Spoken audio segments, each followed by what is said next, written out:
7:38, momento para hablar de lo que está sucediendo con Vicentín. Sigue esta telenovela, digamos, denominada, por denominar de alguna manera, lo que está sucediendo con Vicentín, porque tenemos idas y venidas, tenemos discusiones filosóficas, algunos que se paran desde un nacionalismo casi chauvinista, otros desde un liberalismo a ultranza.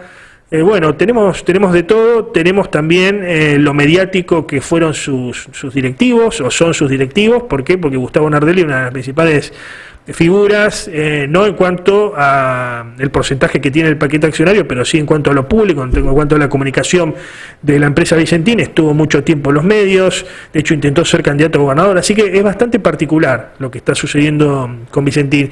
Para el caso vamos a hablar con un especialista en temas de agro. Me refiero a Leonardo Stinglaro, que ya está en contacto con nosotros. ¿Cómo estás, Leonardo? Buenos días. ¿Qué tal, Antonio? Buen día para todos. Bien, gracias por atendernos. Vos manejás, sos experto en el tema agro, estás en LT8, ¿no? ¿En qué horario estás en LT8?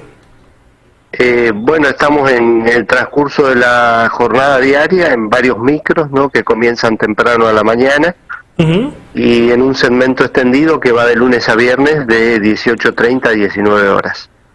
Perfecto. Bueno, ¿cómo estás viendo lo que sucede con Vicentín, con esta empresa de raigambre familiar, una empresa familiar proveniente de Avellaneda, de la localidad de Avellaneda, que fue ascendiendo, esto también paralelamente a el ascenso del modelo agroexportador de la Argentina, y terminó siendo un coloso, incluso con ramificaciones internacionales, y hoy ha colapsado, ¿no? Ha colapsado cuando muchos pensaban que esto era imposible que suceda, dadas las características y lo gigante que se había vuelto la empresa.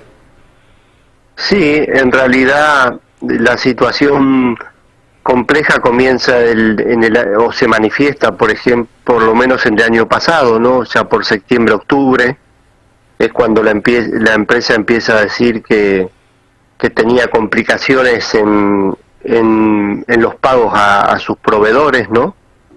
Muchos lo se relacionó con un problema que podía venir siendo, en principio, que podía venir siendo ocultado desde hace mucho tiempo.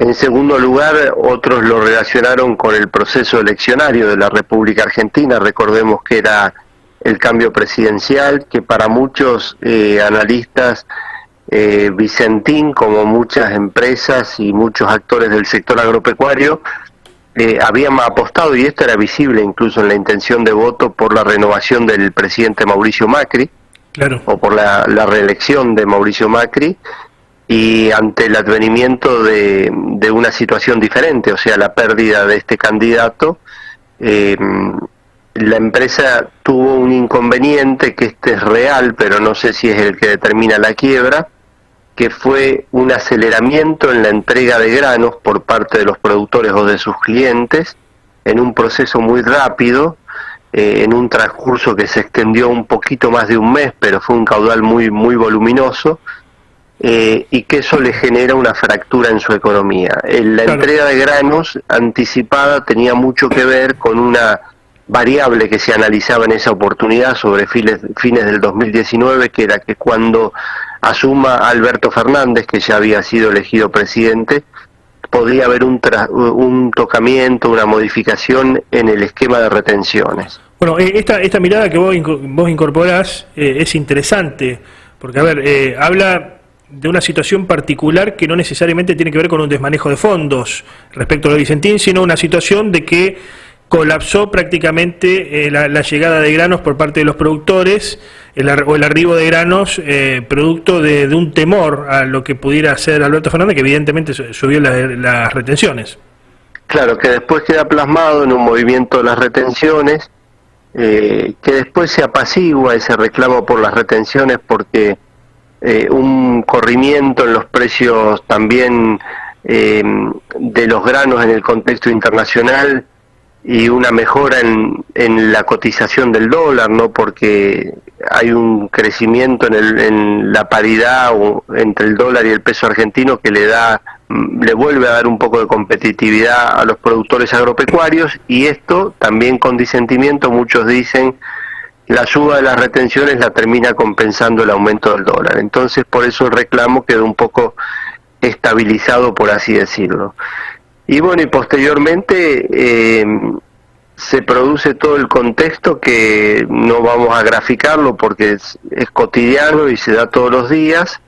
La empresa se declara en cesación de pagos, por supuesto que es un tendal millonario, creo que son más de 90 millones de pesos o algo así, y de los cuales el 78% de la deuda es acreedora al Banco de la Nación Argentina, y gran parte también de la deuda, algo de 5.000 millones o algo así, pertenece, no tengo el número exacto, porque lo he dicho tantas veces que ya no, que pertenece a la Asociación de Cooperativas Argentinas, ¿no? Entre las empresas que después, bueno, hay una chorrera de cooperativas, acopios, productores y millones de empresas pequeñas que también son acreedoras. Y la realidad cambia desde el momento que hace una semana atrás el gobierno nacional decide la expropiación, la intervención, no expropiación, intervención de la empresa por el término 90 días. O sea, ahora está en un proceso de auditoría, por supuesto con la asignación de un experto en finanzas y economía agraria que tiene nuestro país, y no lo digo en el marco político ahora, sino en el marco técnico, ¿no? Porque Gabriel Delgado, el doctor Gabriel Delgado, que es quien asume este cargo, esta responsabilidad, es un técnico desde hace muchos años del INTA, del Instituto Nacional de Tecnología Agropecuaria, más allá de sus cargos políticos. Sí, alguien que conoce el paño, evidentemente.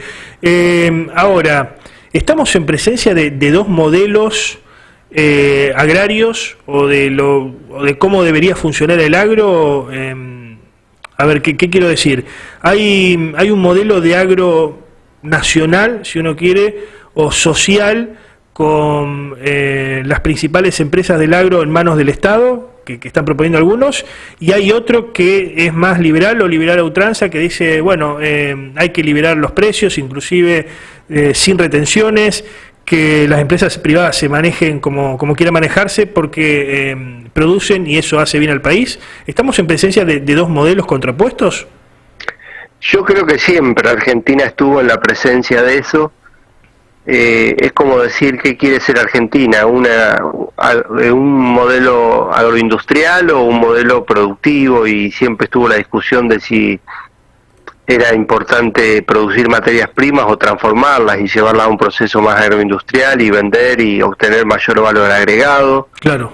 Durante mucho tiempo se habló de lo que vos decías, o la ruralidad, que la ruralidad es un esquema más amplio, ¿no? Que contempla un poco más a la producción observada desde el punto de vista de la sustentabilidad, de la preservación del pequeño y mediano productor.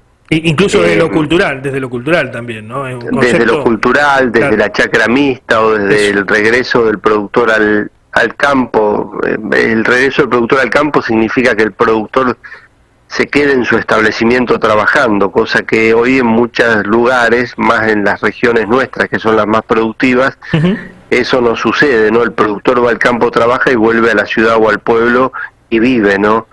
Y hoy está todo más mecanizado, los sistemas de tareas están más automatizados, por así decirlo. Pero bueno, sí, yo creo que Argentina está discutiendo desde hace mucho tiempo un modelo de su economía, no le encuentra la vuelta, cambia rotundamente de gobierno a gobierno, y bueno, y se producen estos inconvenientes en el medio, que hoy es con Vicentín, una empresa emblemática, como decías vos, de la Argentina, porque es la única que tiene Argentina en este momento, claro, en este rubro, con 90 años de trayectoria. El resto se ha vendido todo, incluso la mayoría han sido compradas por capitales internacionales, ¿no? Si uno... Sí, Cosco, Cargill. Cosco compró Nidera, exactamente, son capitales chinos. Es entendible cuando el gobierno dice es importante preservar las empresas estratégicas, como puede ser los yacimientos petrolíferos, aerolíneas argentinas, como puede ser Vicentín, ¿no? Ahora no sé si es tan comprensible, o esto lo debe saber más una persona experta en leyes, una intervención de estas características o el avance sobre una propiedad privada, como dicen muchos, pero... bueno, y aquí justamente la última pregunta que quiero hacerte. ¿Va por todo el gobierno nacional contra el agro? ¿Va por todo como fue el kirchnerismo y estamos en presencia de un nuevo conflicto, o podemos estar en presencia de un nuevo conflicto como el que se desató con la 125 en el 2008, por ejemplo, o no? Yo creo que no, particularmente creo que no.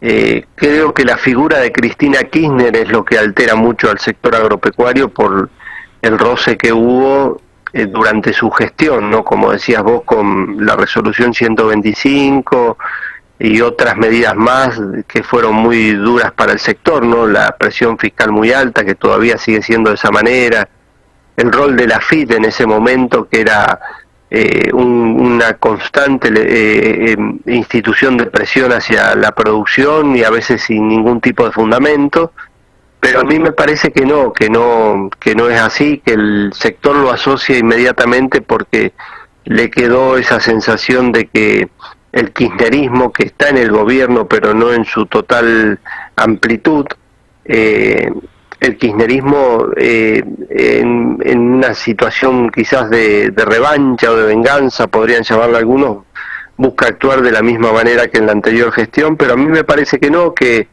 Argentina va a un replanteo general, que incluso ahora obligado por la pandemia mundial, que va a cambiar notablemente el contexto del negocio en el mundo, y me parece que Argentina va a la posibilidad de ver si puede definir un modelo productivo que está muy ajustado a lo que define el mundo o el nuevo mundo que veamos dentro de un tiempo, claro, cuando esto esté mejorado. Y para bien o para mal, al rol que le quepa a la Argentina en ese concierto internacional. Muchas gracias por el contacto, Leonardo. Un gusto como siempre. No, Antonio, como siempre, un abrazo para todos y saludos a la audiencia.